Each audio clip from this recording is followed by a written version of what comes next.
Casper and Dennis in Las Vegas, standing here with TJ Dillashaw, finally, after such a long time. Got to ask you, man, you're very hidden this time in the pecking order. The last fight, you were in the main event in Chicago against Dominic Cruz. What does it feel like to have not so much pressure this time going and flying under the radar? It's kind of nice. You know, it's actually real nice to be on this stacked card because I am on the prelims. I don't have to do the press tour. I don't have to do all the media. I don't have to do all that. You know, I get to focus on getting better. I get to focus on my opponent and just having fun, man. I get back to just putting a smile on my face, you know? It sounds like you've got a lot more time in general in your schedule. I'm just wondering if that affected your training specifically in any way. Did you see any more improvements, and did you have maybe a better camp than you had for Dominic Cruz? I had a better camp than Dominic Cruz, but that was just from other factors. You know, I had a tough camp. I was going through a pretty bad staph infection for a good 3 weeks through the Cruz fight and getting used to the altitude and being out in Colorado and all that. But when was this, before the Dominic Cruz fight? Yeah, before the Dominic Cruz fight. I think I was 4 weeks out when I got it. So, I mean, I was on a bunch of antibiotics and, you know, sucked for training when on antibiotics. It's tough, you know. It messes with you a little bit, but I felt great in the fight, so I can't say that hindered me at all, you know. I mean, it's not an excuse at all. I felt great. But this camp's been smooth. I mean, there's been no problems. There's been a lot more time. It's been easy. It's been nice. Let's talk about Assuncao for a second. Obviously, a rematch for you. Well, how do you feel about this rematch? I mean, we've spoken before. You've said you've sort of wanted it. You wanted to sort of right things. How does it feel going into this fight? Obviously, you didn't get the title rematch. Does it feel like a consolidation prize? Does it feel like a good matchup for you? Yeah, it's definitely a consolation prize. You know, I didn't get the title fight, which I feel like I should have got. But I'm getting to fight Assuncao. I'm getting to fight on 200, which is awesome. And I get to avenge my loss. I feel like another loss I didn't lose. You know, I lost a split decision in Brazil that I thought I won the fight. A lot of people thought I won the fight, so it's going to be nice to get that one back, you know? Here's the interesting thing. That fight took place in Brazil. Brazil, you know, no stranger to controversial decisions, sort of could have gone either way. Are you a little bit relieved to be fighting in Las Vegas this time as opposed to in Brazil? Yeah, absolutely, man. I mean, not only because I don't have to travel as far, too, you know, but that we're going to hopefully, I mean, you never know, get a right decision here and what's going to happen. It's not even going to be a decision. I'm going to finish the fight. Is it hard to sort of not underestimate Raphael Assuncao? I mean, he is coming off a long layoff. He's got a great streak, but we don't know exactly where he is. How are you dealing in terms of motivation and underestimating him?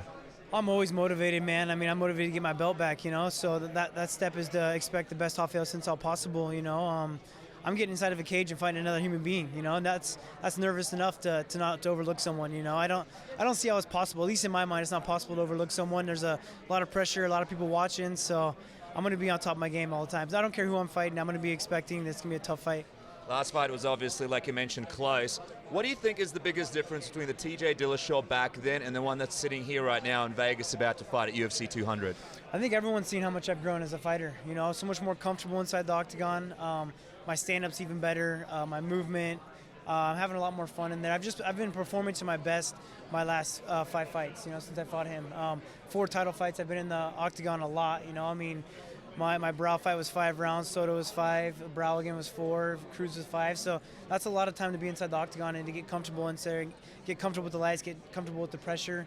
You know, he's been out for 2 years. It's tough to come back off of that, and he's got to fight me. So let's say all goes according to plan. You beat Raphael Assuncao, you avenge that original loss. What does this fight do for you? Where does it put you in the rankings and as far as your title campaign goes? Oh, I get the title shot. I mean, I should have had the title shot already. I should have had my rematch. But winning this fight gets me right back in there, gets me my fight. You sound very confident about that. Has anyone told you anything or guaranteed you that title shot, or are you just going off sort of instincts? Going off instincts, man. You know, I mean, I felt like it was talk that I should have got it already. I mean, I went and met with the UFC about my fight against Cruz anyways, and they thought I won that fight. So if they're thinking I won that fight, it's kind of crazy I didn't get the rematch. So I don't know. I'm just expecting. I'm putting the good thoughts out there. I'm living the secret and visualizing it and seeing it, and it's going to happen. Do things differently, Jay? I'll do things differently as what? Against Cruz, I mean, there's lots of things. I thought I fought a great fight. Going back and watching, I still feel I won that fight. And there's a lot of good things that did happen, but there's some things I could change. I could have out-wrestled him a little bit more. I think my wrestling is better. I could have gotten instead of getting back to my feet, I could have continued the scrambles in the jiu-jitsu. I could have continued the fight on the ground instead of trying to just knock him out, you know? Obviously, you didn't get that immediate title rematch. Uriah Faber did, and we all saw what happened to UFC 199. Yeah. Your analysis of the fight and also thoughts on how Faber did. I kind of expected it to go down that way. I expected Cruz to kind of pick him apart. I didn't think he'd drop him, but, you know, Faber looked a little slow, looked a little weathered. You know, I don't think he's as durable as he used to be. But, yeah, I expected Cruz to win that fight. What do you think the future holds for Faber? Would you like to see him keep on fighting? Do you want to see him fight again, or do you think it's maybe time to wrap it up? It's funny. I almost said as a friend, but I don't think the guy's a friend to me, so it's hard to say that. But as his good well-being, I don't think he should be fighting anymore. I mean, I've seen him throughout his career take some beatings, and it's been a long time. He's 37 years old. There's no way that I want to be fighting by 37 years old. The guy makes plenty of money outside the octagon. I think it'd be smart for him to start looking elsewhere. There's a lot of people talking about, hey, if TJ Dillashaw doesn't get the next title shot, this fight with Urijah Faber is the one that sells the most tickets. Everybody talking about the beef you two have had. It's all over the news. Everybody knows about it. If you don't get the next title shot, is that a fight you'd consider? Would you be open to fighting him? Why? I mean, the guy's not even. I mean, there's no way he should be fighting for the title. It doesn't make sense. I'm going to be pushing as hard as I possibly can for that title fight, and if I don't get it, I'm going to be very disappointed.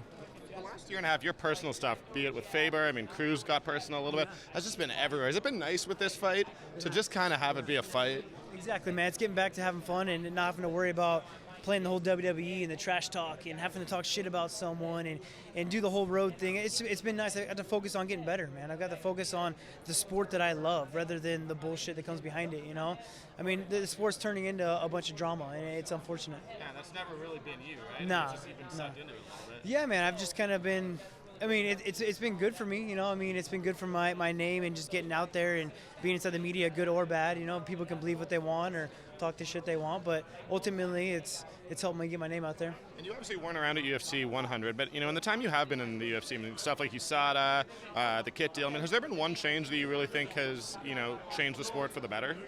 I think it's all changed. I mean, we're growing dramatically, and everything's been doing great. You know, I think everything that's happened is happened for a reason, and the sport is flourishing because of it.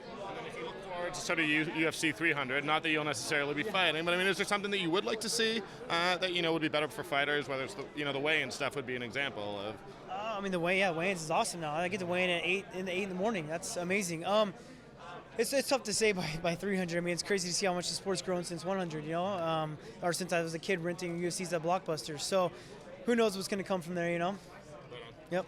Just wanted to ask you quickly, TJ, Cody Garbrandt, obviously he got a big win against Thomas Almeida. You know, a lot of people talking about that fight. Do you think he's in any way a threat to sort of, not you necessarily, but in terms of getting the next title shot just because he was in a main event? And I'm just wondering, do you feel like you need to sort of put on a big statement just because you do have a big pivotal fight, but it is on the prelims?